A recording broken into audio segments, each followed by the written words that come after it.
어머니, 김치볶음밥 정도는 하실 수 있죠? 허리 수술 후 아직 제대로 서지도 못하던 저에게 며느리는 그렇게 말했습니다. 그날 알았습니다. 하늘이 왜 천벌을 남겨두는지 이유가 있더군요. 이 사연을 듣고 계신 여러분, 지금 구독과 좋아요 꼭 눌러주세요. 그 관심 하나가 제게는 정말 큰 힘이 됩니다. 안녕하세요. 저는 71 정혜순이라고 합니다.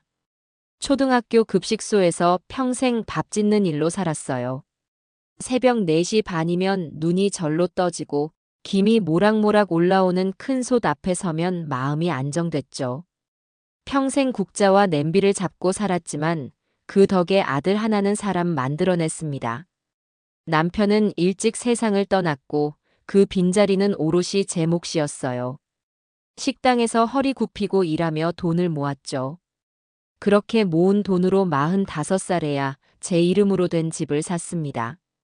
고향 덕양구에 오래된 2층 연립주택 한 채. 벽지는 군데군데 뜯어졌고 겨울이면 바람이 스며들었지만 그래도 좋았어요. 비가 새도 내 집이다. 그 한마디가 제겐 세상에서 제일 든든한 위로였죠. 세월이 흘러 아들 도윤이가 결혼을 했습니다. 며느리 지연이는 단정하고 싹싹했어요.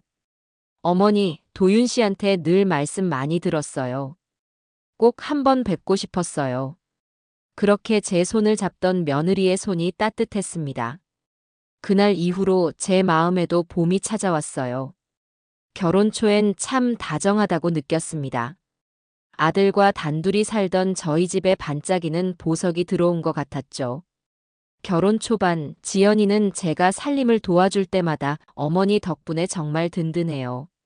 하며 고개를 숙였고 저는 그 말 한마디에 피로가 풀리곤 했습니다. 손녀 민서가 태어나고 그 다음엔 할인이까지 태어났을 때는 이 집에 웃음소리가 넘쳤죠. 하지만 그 웃음소리 속에서 내 자리는 조금씩 줄어들고 있었어요. 도윤이 부부는 아이들이 태어나자 맞벌이를 했습니다. 요즘 젊은 사람들 대부분 맞벌이 많이 하잖아요. 이게 자식들 도와주는 거라 믿었습니다. 어머니, 저희는 아침에 일찍 나가니까요. 민서 어린이집 좀 데려다 주실 수 있죠? 할인이 낮잠 자면 밥 먹이고 깨면 놀아주세요. 제가 저녁에 퇴근해서 바로 올게요. 그렇게 하루가 시작됐습니다. 아침 6시에 도시락 2칸 싸고 애들 학교 준비시키고 청소기 돌리고 세탁기 돌리고 그렇게 한숨 돌리면 어느덧 점심시간이 훌쩍 지나 있었습니다. 점심밥이라도 먹을라 치면 어린 할인이가 울어대는 통에 서서 국에만 밥을 억지로 넘겨야 했습니다. 며느리 지연은 항상 요구가 많고 확실했어요. 어머니, 반찬은 조금 다양하게 해주세요. 애들이 질리면 잘 안 먹어요. 오늘 할인이 체육복 세탁했죠? 그거 내일 아침에 꼭 말라야 돼요. 민서 숙제 봐주실 수 있죠? 제가 집에 가면 너무 늦어서요. 그 말이 부탁 같았던 건 처음뿐이었어요. 이젠 거의 지시가 됐죠. 식탁도 달라졌습니다. 어머니, 애들 밥상은 여기 놓고요. 어머니는 부엌에서 드시면 될 것 같아요. 자리 좁잖아요. 공손한 말투였지만 그 말 속엔 당연함이 깔려 있었습니다. 그날부터 저는 싱크대 옆 접이식 의자에 앉아 밥을 먹었어요. 솥에서 김이 피어오를 때마다 목이 뜨거워졌습니다. 손녀가 물었죠. 할머니, 왜 우리랑 안 먹어요? 할미는 여기서 먹는 게 편해. 그렇게 대답했지만 사실 편해서가 아니었어요. 그저 내 자리가 없어서였죠. 어느 날이었습니다. 지연이가 퇴근하자마자 소파에 털썩 앉으며 말했죠. 어머니, 세탁기가 이상한가 봐요. 내일 코스 바꿔서 한번 돌려주세요. 그 말투가 어찌나 자연스럽던지 그녀 입에서 부탁합니다라는 단어는 어느샌가 사라졌습니다. 또 어떤 날은 이런 일도 있었죠. 지연이 직장 동료가 저희 집에 놀러 온 날이었습니다. 와, 집이 늘 깨끗하네요. 지연 씨, 진짜 살림 잘한다. 그러자 지연이 웃으며 말했어요. 저요? 시어머님 덕분이죠. 전 살림만 해요. 우리 집엔 가사도우미가 있으니까요. 그 말을 듣는 순간 내 귀가 잘못된 줄 알았습니다. 가사도우미라니 내가 나 들으라고 하는 소리인가 싶을 만큼 당당한 말투였어요. 국자 들던 손이 덜덜 떨리더군요. 솥에서 김이 치솟으며 얼굴을 덮었고 눈앞이 하얗게 가려졌습니다. 직장 동료가 놀러 온 데서 잡채며 갈비며 한 상을 차려서 올리고 있던 제가 순간 바보같이 느껴졌습니다. 그녀의 친구들은 웃으며 덧붙였죠. 좋겠다. 그런 분 있으면 얼마나 편해. 그러게 나도 한 명 있었으면. 지연의 웃음이 섞여 내려왔어요. 그러니까요. 나 진짜 복 받은 거죠. 그 웃음소리가 계단을 타고 내려와 내 귓가를 파고들었습니다. 김이 하얗게 피어올라 부엌이 뿌옇게 변했습니다. 그 속에서 내 얼굴이 희미하게 비치더니 사라졌죠. 내가 어쩌다 이 집의 식모가 된 거지? 속으로 생각했습니다. 그날 밤 유리컵을 닦다가 손에서 미끄러졌어요. 쨍 하는 소리가 방 안을 울렸고 바닥에 흩어진 조각 사이로 내 얼굴이 일그러져 비쳤습니다. 깨진 조각이 꼭 제 모습 같아 보였습니다. 나는 언제부터 이름이 없어졌을까? 하지만 그 후로도 변함없이 제 하루는 시간표처럼 흘렀어요. 새벽 5시 기상. 아이들 아침 도시락. 국 끓이기. 청소. 빨래. 손녀딸은 어느덧 초등학생이 되었고, 그러면서 등하교와 오후엔 숙제 봐주고 학원까지 신경 써야 했어요. 저녁엔 식탁 차리고 뒷정리. 며느리 지연이는 살림은 거의 안 했지만 늘 꼼꼼했어요. 특히 위생관념이 투철해서 집안 먼지에 신경을 많이 쓰는 편이었습니다. 그래서 항상 바닥은 청소기가 아닌 물걸레질을 바랬고 틈틈이 머리카락이 떨어져 있으면 물티슈로 치워놔야 했죠. 어머니, 민서는 반숙, 할인이는 완숙인 거 아시죠? 헷갈리시면 안 돼요. 밥은 7시 반 전에 꼭 차려주세요. 수건은 제 거랑 애들 거 따로 빨아주세요. 저는 그저 고개를 끄덕였습니다. 알았다. 그 말이 입에 달라붙었습니다. 빨래를 넣을 때마다 허리가 욱신거렸고 설거지를 하다 보면 손끝이 갈라졌어요. 밤엔 파스 냄새가 방 안을 메웠습니다. 나이 들면 다 그렇지 뭐. 진통제를 삼키며 스스로를 달랬어요. 봄이 되자 동네에 현수막이 걸린 게 눈에 들어왔습니다. 고양시 주택 재개발 추진. 이웃들이 웅성거렸죠. 지나가던 부동산 사장이 말했습니다. 할머님네 집 금싸라기예요. 어떻게 알고 그 집을 사두신 거예요? 저는 그냥 웃었어요. 아이고, 내가 이 집을 왜 팔아. 그땐 절대 이 보금자리를 팔 거란 생각을 못했을 때였죠. 그리고 참 웃긴 게 뭔지 아세요? 내 집의 값이 내 인생값보다 더 높다는 거였습니다. 저는 그날 저녁에도 설거지를 마치고 창문을 열었습니다. 찬 공기가 볼을 스치면 이상하게도 마음이 조금 시원해지는 기분이 들었거든요. 그 바람이 스치는 소리가 어쩐지 바다 같았어요. 평소와 같이 아침을 준비하고 있었는데 유난히 허리가 아픈 날이 있었습니다. 평소에도 묵직한 통증은 있었지만 그날은 뭔가 달랐습니다. 바닥에 있던 곰솥을 싱크대로 올리는 순간 허리 아래쪽에서 전기가 찌릿하고 내려갔어요. 숨이 턱 막혔죠. 이상하네. 어제보다 더 아픈데. 혼잣말처럼 중얼거리며 허리를 펴보려 했지만 움직일 때마다 뼈가 마치 금이 간 유리처럼 삐걱거렸어요. 약 하나 먹고 버티면 되겠지. 진통제를 삼키고 다시 도시락을 싸기 시작했습니다. 민서는 반숙 달걀을 좋아하고 할인이는 노른자 밥만 익힌 걸 좋아하죠. 그 작은 차이를 지키는 게 내 하루의 사명처럼 되어버렸어요. 그런데 2칸짜리 도시락을 올려놓는 순간이었습니다. 허리가 뚝 하고 끊어지는 느낌이 들었어요. 순간 숨이 멎었고 눈앞이 하얘졌습니다. 싱크대를 붙잡은 손끝이 미끄러졌고 그대로 바닥에 주저앉았어요. 차가운 바닥이 등에 닿았는데 그 차가움이 오히려 살 것 같았습니다. 그리고 허리 아래쪽이 낯설게 느껴졌습니다. 힘을 주려고 해도 다리가 내 것이 아니었어요. 안 되겠다. 땀이 식기도 전에 진통제 세알을 더 삼켰습니다. 하지만 통증은 사라지지 않았어요. 온몸이 조용히 떨렸습니다. 이러다 정말 큰일 나겠구나. 그 생각이 스치면서도 다음 순간엔 도시락통을 덮고 있던 제 손이 자꾸만 그것을 가지런히 정리하고 있었어요. 습관이란 게 참 무섭죠. 몸이 부서져도 나는 여전히 밥을 먼저 챙기고 있었습니다. 병원에 갔을 때 의사는 단호하게 말했어요. 허리 디스크 파열이에요. 바로 수술하셔야 합니다. 지금 상태면 하반신 마비가 올 수도 있습니다. 순간 귀가 멍해졌습니다. 네, 마비요? 그 단어가 공중에서 둥둥 떠다니는 것 같았어요. 의사는 차분히 설명했지만 그 말들이 제겐 다른 세상 말처럼 들렸습니다. 하반신 마비, 그게 내 얘기라고. 진료실을 나와 복도 의자에 앉았습니다.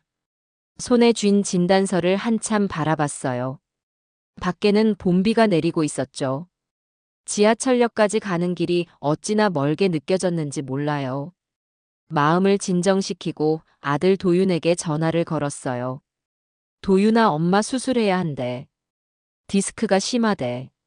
전화기 너머로 잠깐 정적이 흘렀습니다. 그 뒤로 들려온 아들의 목소리는 피곤하고 어딘가 조심스러웠어요. 엄마, 수술 바로 해야 된대요. 이번 주는 좀 힘들어요. 처가 쪽 일정이 있어서. 곧이어 며느리 지연의 목소리가 겹쳤습니다. 어머니, 저희 이번 주에 제 여동생 아기 100일이에요. 첫 조카라서 꼭 참석해야 해요. 그거 끝나면 바로 친정 식구들이랑 다 같이 괌 가기로 했어요. 어머님 모르셨어요? 저희 해외여행 가잖아요. 다녀와서 병원으로 바로 들를게요. 그 말이 그렇게 가볍게 흘러나왔습니다. 마치 날씨 얘기라도 하듯이요. 괌. 내 입에서 그 말이 새어나왔지만 이미 전화는 뚝 끊겼습니다. 휴대폰을 쥔 손이 덜덜 떨렸습니다. 하반신 마비, 그리고 괌. 그 두 단어가 머릿속을 맴돌았어요. 가슴 한켠이 싸늘하게 식었습니다. 며칠 뒤 저는 디스크 수술을 하려고 병실 침대에 누워 있었습니다. 의사는 수술 동의서에 서명하라 했죠. 보호자란에 아무 이름도 없었습니다. 보호자분은 언제 오시나요? 간호사가 물었습니다. 저는 작게 대답했어요. 없어요. 제가 혼자 서명할게요. 볼펜을 잡은 손끝이 떨렸습니다. 정혜순. 내 이름 석자를 쓰는데 눈물이 똑 하고 떨어졌어요. 평생을 아들의 보호자로 살아왔건만. 정작 보호자가 필요한 제겐 아무도 없었습니다. 수술은 길었어요. 눈을 떴을 때 옆 병상에는 가족들이 둘러앉아 있었습니다. 엄마, 수고했어요. 우리 엄마 최고야. 웃음과 눈물이 섞인 목소리들. 그 소리를 들으며 내 옆을 바라봤습니다. 텅 비어 있었습니다. 빈 의자 하나. 그게 다였어요. 간호사가 다가와 물었습니다. 할머니, 보호자는 아직 안 오셨어요? 괜찮아요. 혼자도 잘할 수 있어요. 그 말을 하면서도 목소리가 떨렸습니다. 혼자라는 게 이렇게 시리게 느껴진 건 그날이 처음이었어요. 퇴원 하루 전날 병실 창가에 앉아 휴대폰을 켰습니다. 알림창에 사진이 여러 장 떠 있었어요. 가족 단체방. 지연이 올린 글이었죠.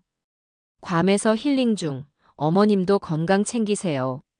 사진 속엔 형형색색의 바다, 푸른 하늘, 수영복 차림의 아이들, 그리고 환하게 웃는 지연과 아들 도윤이. 그 모습을 보는 순간 눈앞이 번쩍했습니다. 나도 지금 침대 위에 누워 있는데 저 애들은 바다 위에서 웃고 있구나. 손끝에서 휴대폰이 미끄러졌어요.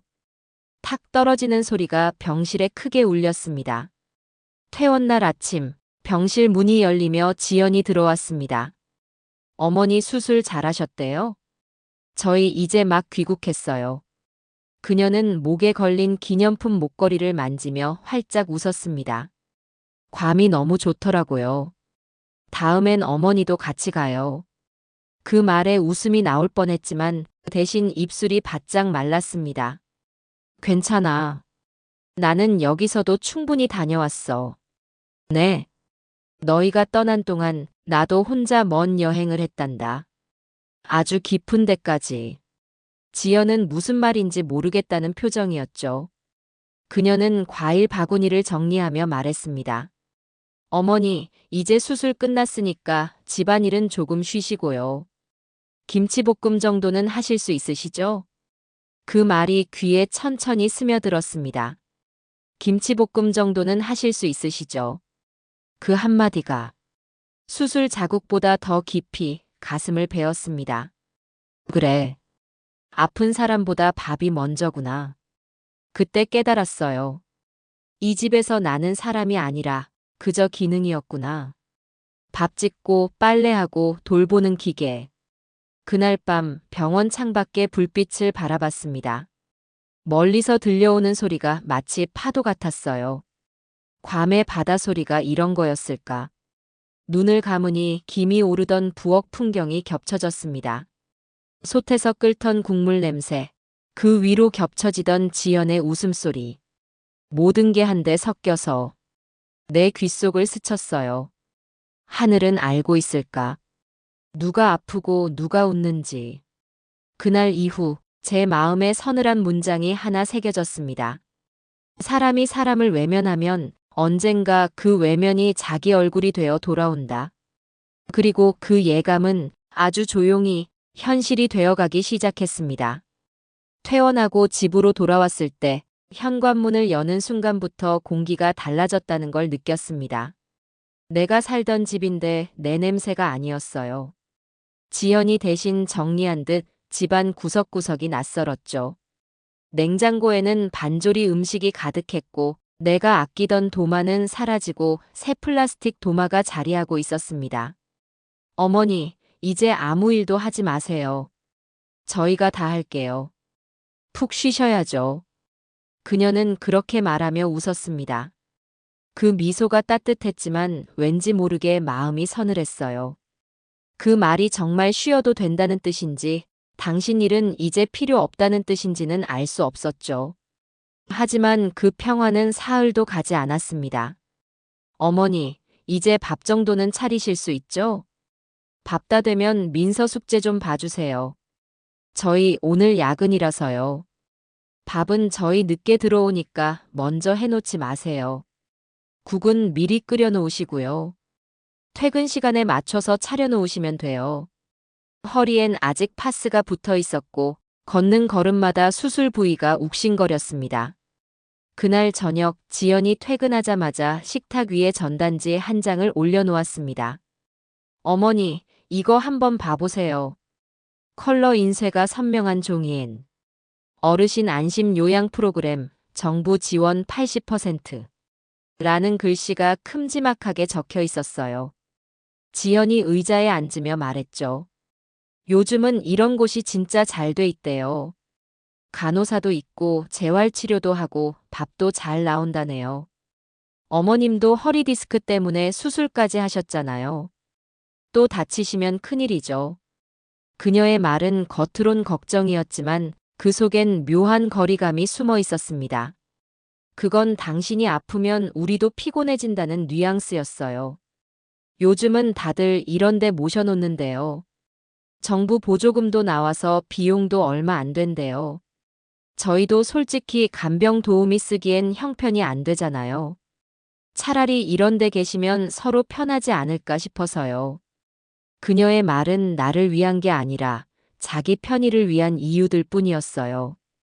나는 조용히 전단지를 바라봤습니다. 하얀 종이 위에서 웃고 있는 노부부의 얼굴이 왠지 나를 비웃는 것 같았어요. 지연아. 그녀가 고개를 들었죠. 나는 아직 밥할 수 있고 걸을 수도 있어. 어머니, 그런 말씀 마세요. 저희가 더 걱정돼서 그래요. 걱정. 그래, 걱정일 수도 있겠지. 나는 그렇게 말하며 전단지를 반으로 접었습니다. 그리고 한 번 더 다시 접었어요. 마지막으로 손가락 힘을 주어 찢었습니다. 사각하는 소리와 함께 종이가 부서지듯 갈라졌습니다. 지연의 얼굴이 순간 굳었습니다. 어머니, 그게 무슨 뜻이에요? 그냥 난 아직 안 갈 거란 뜻이지. 나는 그렇게 말하고 부엌으로 돌아섰습니다. 그녀는 아무 말도 하지 않았습니다. 그날 밤 위층에서 아이들 웃음소리가 들렸지만 이상하게 한마디도 따뜻하게 들리지 않았습니다. 며칠 뒤 식탁 위에는 요양원 전단지 대신 하얀 명함 한 장이 놓여 있었습니다. 한결 공인중개사. 나는 그 글자를 한참 바라보다가 전화기를 들었습니다. 여보세요. 집을 팔고 싶은데요. 예, 어떤 집이신가요? 고양시 2층 연립이에요. 좀 낡았지만 깨끗하게 썼어요. 그날 오후 중개사가 왔습니다. 집을 둘러보며 감탄했어요. 할머님, 정말 꼼꼼하게 사셨네요. 이 동네 요즘 재개발 얘기도 있어요. 금방 나갈 겁니다. 그 말을 듣는데 가슴이 쿵 내려앉았어요. 나는 부서졌는데 집은 새로 태어나는구나. 그 생각이 스치자 웃음이 났습니다. 그래요, 이젠 나도 다시 태어날 차례였으니까요. 그날 밤 장롱문을 열었습니다. 옷 몇 벌, 사진 몇 장, 그리고 친정 엄마가 시집 올 때 주셨던 흰 사기 그릇 하나. 그릇을 품에 안자. 유리처럼 차가운 감촉이 손끝으로 스며들었습니다. 그래, 이거면 됐다. 남의 밥상만 차리던 손으로 이제는 내 밥을 짓고 싶었어요. 부엌 불을 끄며 조용히 말했습니다. 그래, 이제 정말 그만하자.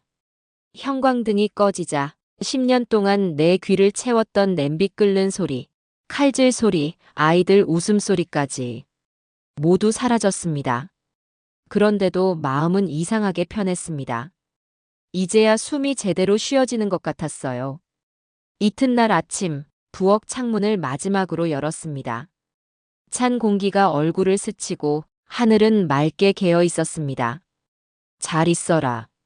그 말이 절로 나왔습니다.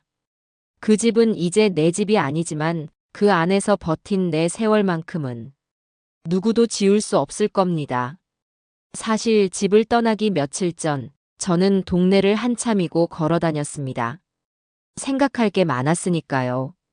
버스 정류장에 서서 손에 들린 흰 종이 봉투를 내려다봤죠. 거기엔 계약금 영수증 한 장과 작게 접은 통장 사본이 들어 있었습니다.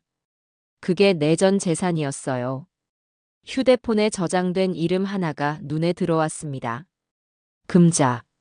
서로 고등학교 때부터 알고 지낸 친구였죠. 젊을 때는 시장에서 분식집을 하며 혼자 아이를 키워낸 억척스런 여자. 나와 많이 닮은 내 친구였습니다. 내 사정을 처음부터 끝까지 알고 있던 유일한 사람이기도 했죠. 금자야, 나 이제 서울 떠나려고. 그래, 그만 됐지. 네 허리도 부서지고 마음도 부서졌는데 이제 좀 쉬어야지. 근데 갈 데가 없다. 우리 강릉 내려와. 여긴 네가 가진 돈이면 넓은 마당 딸린 집 살 수 있어. 내가 도와줄게. 그 말이 어찌나 따뜻하게 들리던지 눈물이 왈칵 쏟아졌어요. 금자는 그저 툭툭 내 어깨를 두드렸죠. 사람은 말이야, 혜순아. 살다 보면 한 번쯤은 다 떠나야 돼. 근데 네가 떠나는 건 도망이 아니야. 이제 네 인생을 찾는 거야. 그 말이 그날 밤 내 마음에 박혔습니다. 그렇게 친구에게 힘을 얻고 집을 정리했던 거였죠. 며칠 뒤 기차는 강릉으로 향했습니다. 창밖 풍경이 점점 낮아지고 멀리 바다가 보이기 시작했어요. 햇살이 눈부셨고 공기가 달랐습니다. 강릉역입니다. 그 안내방송이 들리자 내 가슴이 철렁 내려앉았어요. 평생 아들 부부 눈치만 보며 살았던 지난 날들을 떠올렸어요. 왜 그땐 몰랐을까요? 무시당하고 식모 취급 당하면서 살았는데 벗어날 생각을 못했습니다.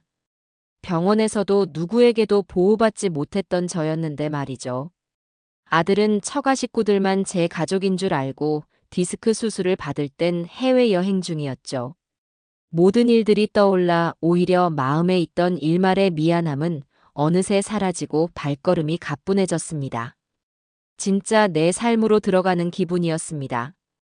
역 앞에서 금자가 기다리고 있었어요. 손에는 뜨거운 옥수수 2개를 들고. 이리 와, 얼굴이 반쪽이 됐네. 살다 보니 이렇게 됐지 뭐. 그래도 네 얼굴에 피가 돈다. 그 집에서 나와서 그런 거야. 우리는 그 옥수수를 나눠 먹으며 버스를 타고 바닷가 쪽으로 향했습니다. 창문 너머로 끝없이 펼쳐진 파도가 보였어요. 금자가 말했죠. 혜순아, 여기가 네 새 집이야. 햇빛 잘 들고 조용해. 예쁜 지붕의 단정한 단층 주택 한 채가 언덕 아래에 자리하고 있었습니다. 문 앞엔 이름 모를 들꽃이 피어 있었어요. 집이 참 따뜻하다. 내가 중얼대자 금자가 웃었습니다. 그래, 이 집에서 새 인생 살자. 이젠 너 생각만 하고 너를 위해 살아. 강릉에 새 집을 매매하려고 계약서에 이름을 적는 순간 볼펜 끝이 미세하게 떨렸어요. 하지만 그건 두려움이 아니라 설렘이었습니다. 금자는 제 옆에 든든하게 서 있어 줬어요. 네가 이제부터 할 일은 딱 하나야. 밥 먹고 자고 걱정 말고 사는 거. 그게 사람 사는 거야. 그날 밤 금자가 돌아가고 난 뒤 창문을 열었어요. 부엌까지 바람이 스며들었고 바닷소리가 들렸습니다. 그 바람 속에 소금기와 자유의 냄새가 섞여 있었어요. 아직은 낯선 내 집이지만 여기선 왠지 좋은 일만 일어날 것 같다는 막연한 기분이 들었습니다. 며칠 후 나는 흰 사기 그릇을 식탁 한가운데 올려놓았습니다. 친정엄마가 시집 올 때 주셨던 그 그릇. 이젠 이게 내 밥상이다. 밥을 짓는 동안 솥에서 김이 피어올랐습니다. 그 향이 낯설지 않았지만 오늘은 그 냄새가 내 삶의 냄새 같았어요. 남의 밥이 아니라 내 밥을 짓는 냄새. 한 숟가락 떠서 입에 넣는데 눈물이 핑 돌았습니다. 이제는 누가 와도 눈치 볼 필요 없구나. 그 말이 자연스럽게 흘러나왔어요. 며칠 뒤 지연에게서 전화가 왔습니다. 어머님, 아이들이랑 저희 이제 어떻게 해요? 어떻게라니? 저희 집이요 진짜 파셨다면서요? 그래. 잔금도 다 받았고 주인도 바뀌었어. 그럼 저희는요? 새 집주인한테 너희 거주지 마련할 때까지 한 달 유예기간 주기로 했다.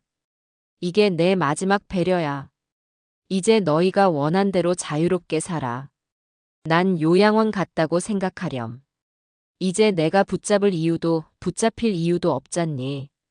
전화기 너머로 한참 침묵이 흘렀습니다. 그 침묵이 묘하게 시원했어요. 이제는 그들도 나를 함부로 부르지 못하겠지. 이사한 지 보름쯤 되었을 때 금자가 텃밭에서 딴 상추를 한 봉지 들고 왔어요. 네 혼자 밥 먹기 심심하제? 오늘은 내가 밥 얻어먹을 차례야. 우리는 된장찌개를 끓이고 바닷바람이 드는 창가에 앉아 밥을 먹었어요. 고추장에 고추 찍어 먹고 고기 없이 상추쌈을 먹어도 꿀맛이었습니다. 네가 이 맛을 이제야 아는 거지. 나는 웃었습니다. 그래, 이게 자유구나. 누구의 허락도 눈치도 필요 없는 밥 한 끼. 그 한 숟가락이 내 평생의 위로가 되었습니다.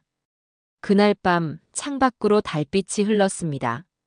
부엌 창문 사이로 들어온 빛이 밥상 위 흰 사기 그릇에 반사되어 반짝였어요. 강릉의 봄은 생각보다 조용했습니다. 도시에서 들리던 차소리 대신 파도와 갈매기 울음이 하루를 채우고 있었죠. 제 마당의 텃밭은 손바닥만 했습니다. 상추 2줄, 쑥갓 한 줌을 심어두면 그게 얼마나 귀한지 몰랐어요. 시장 사람들과도 금세 얼굴을 트게 되었죠. 할머니, 오늘은 바람이 좀 셉니다. 예, 그래도 숨 쉬는 맛이 있네요. 이런 대화 하나가 내겐 세상의 환대처럼 느껴졌습니다. 허리도 조금씩 펴졌고 밤이면 파도 소리를 들으며 혼잣말했죠. 이게 진짜 쉼이구나. 그날도 금자가 들렀습니다. 혜순아, 오늘 시장 갔다가 우리 영준이를 만났는데. 영준이는 금자의 아들이자 우리 도윤이와 초등학교 친구였죠. 도윤이 요즘 많이 힘들대. 그 말을 듣고 저도 놀라 뭐 때문인가 물었습니다. 회사에서 구조조정이 있었대. 도윤이도 그만두게 됐대. 내가 손에 쥐고 있던 찻잔이 딱 하고 식탁에 닿았습니다. 제가 떠나도 아이들은 더 잘 살길 내심 바랬는데 말이죠. 지연이는 요즘 회사 퇴근하고 알바까지 뛴다더라. 발등에 불 떨어진 게지. 할인이랑 민서는 맡길 데가 없어서 학교 끝나면 친정집으로 데려간다나 봐. 근데 그 사돈댁 얘기는 들었어? 갑자기 금자의 목소리가 낮아졌어요. 얼마 전 빙판길에 넘어져서 허리를 크게 다쳤대. 하반신이 완전히 마비됐다는데 이 나이에 넘어지면 큰일인데.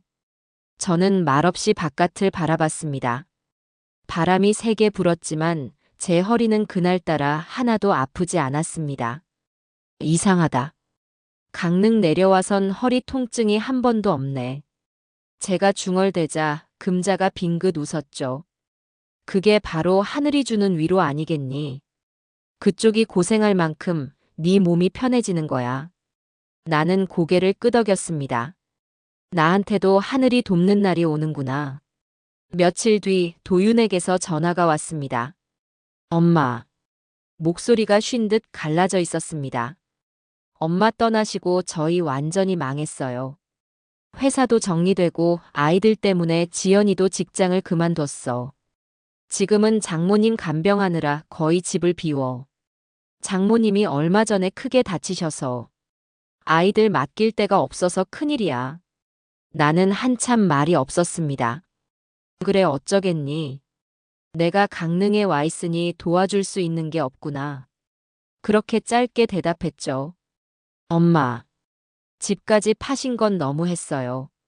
새 집주인이 빨리 나가라고 퇴거 명령 독촉에 정말 힘드네요. 결국 다음 주에 처가댁으로 들어가기로 했어요. 그 말을 듣고 저는 코웃음이 절로 났어요. 아 그래? 잘 됐네. 처가댁이랑 사이 좋았잖아. 가서 잘 지내면 되겠네. 저는 모르쇠로 일관하다가 차갑게 전화기를 내려놓았습니다. 지연이랑 도현이는 아침부터 밤까지 어머니 간병에 아이들 학교를 오가며 잠도 제대로 못 잔다고 하네요. 그러던 어느 날 제 문 앞에 한 여자가 서 있었습니다. 지연이었습니다. 그녀는 예전의 말끔한 며느리가 아니었습니다. 얼굴은 헬쑥하고 눈동자는 움푹 꺼져 있었죠. 허리는 곧게 펴지 못했고 입술은 갈라져 있었습니다. 어머님. 그녀는 나를 보자마자 무릎을 꿇었습니다. 다 제 탓이에요. 하루하루가 벌 같아요. 그 말에 바닷바람이 멎은 듯 세상이 조용해졌습니다. 그녀가 울었지만 나는 울지 않았습니다. 미움이 다 닳아 없어지면 눈물도 말라버리는 법이거든요. 잠시 뒤 도윤이도 들어왔습니다. 그도 눈가가 벌겋게 부어 있었습니다. 엄마, 죄송해요. 우리가 너무 늦었어요. 나는 조용히 그들을 바라봤습니다. 어머님, 용서해 주세요. 다시는 그런 일 없을 거예요. 나는 고개를 저었습니다. 용서. 그동안 내가 어떤 마음으로 살았는지 너희는 몰라. 사람이 사람으로 살지 않으면 결국 그 대가를 치르게 돼 있어. 나는 너희가 잘 살길 바랐는데 하늘이 벌을 내린 걸 어쩌겠니? 지연은 더 이상 아무 말도 못했습니다. 그저 흐느낌만 남았죠. 나는 한참 침묵하다가 말을 이었습니다. 그래도 아이들만은 다르게 살아야지. 민서랑 할인이는 죄가 없잖니. 그 말에 도윤의 어깨가 들썩였습니다. 내가 전세금 조금 빌려줄게. 그걸로 조용한데 방이라도 얻어 살아라. 하지만 다시는 나에게 기대지 마라. 나도 너희에게 아무것도 바라지 않을 거야. 지연은 눈물로 고개를 숙였습니다. 감사합니다, 어머님. 며칠 뒤 우편함에 편지 한 통이 꽂혀 있었습니다. 할머니에게. 아이들의 삐뚤빼뚤한 글씨체. 할머니, 이번엔 우리가 밥 먹으러 갈게요. 엄마도 할머니 밥이 그리웠대요. 그 한 줄을 읽는 순간 가슴속 무언가가 서서히 녹아내렸습니다. 나는 편지를 부엌 선반 위에 올려두고 밥솥의 스위치를 눌렀습니다. 밥 짓는 소리가 작게 울렸습니다. 그 소리를 들으니 손녀딸이 꼭 기차 소리 같다며 흉내내던 게 떠올랐습니다. 밥이 익어가며 창밖의 바다가 은빛으로 물들었습니다. 달빛이 밥상 위로 번져오더니 오래된 흉터를 덮듯 부드럽게 퍼졌습니다. 나는 아주 천천히 말했습니다. 그래. 하늘은 참 공평하더라. 내가 참은 세월만큼 그들이 갚느라 고생하겠지. 이젠 됐다. 이제는 나도 내 인생 좀 살란다. 여러분, 밥이 식으면 다시 데워 먹을 수 있지만 마음이 식으면 스스로 다시 불을 지펴야 하더군요. 이 이야기가 마음에 남았다면 잠시 멈춰서 구독 한번 눌러주세요. 여러분의 그 한 번이 제겐 또 한 번의 위로가 됩니다.